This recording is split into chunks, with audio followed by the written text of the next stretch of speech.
Assalamualaikum warahmatullahi wabarakatuh dan salam sejahtera. Saya ingin menyampaikan satu makluman penting kepada semua murid yang dikasihi dan dibanggakan.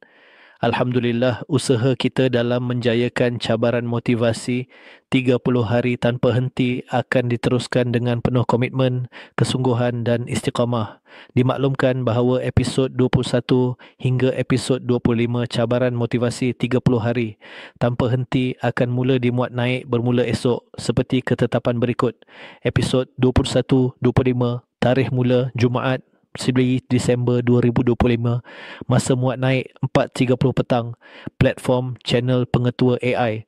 Setiap episod yang bakal disiarkan merupakan pesanan bermakna daripada pengetua yang bertujuan untuk menyuntik semangat, membina disiplin diri serta menyedarkan murid bahawa kejayaan dalam hidup tidak datang secara mudah. Ia memerlukan usaha yang berterusan, sikap tidak mudah berputus asa dan kesediaan untuk berubah ke arah yang lebih baik. Cabaran ini diwujudkan untuk membantu murid membentuk tabiat positif dalam kehidupan seharian, mengurus masa dengan lebih baik, menghargai peluang menuntut ilmu, meningkatkan keyakinan diri dan motivasi dalaman. Saya amat mengharapkan semua murid dapat meluangkan masa menonton setiap episod tepat pada waktunya, menghayati mesej yang disampaikan dan seterusnya mengamalkan sekurang-kurangnya satu nilai positif daripada setiap episod.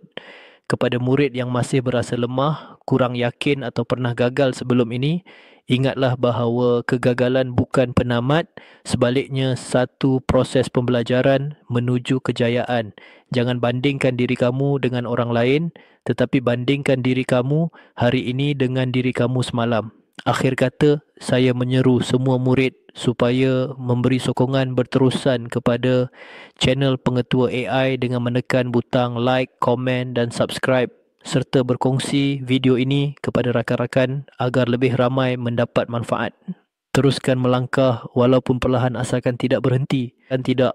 Masa depan kamu ditentukan oleh apa yang kamu lakukan hari ini. Sekian, terima kasih Pengetua AI.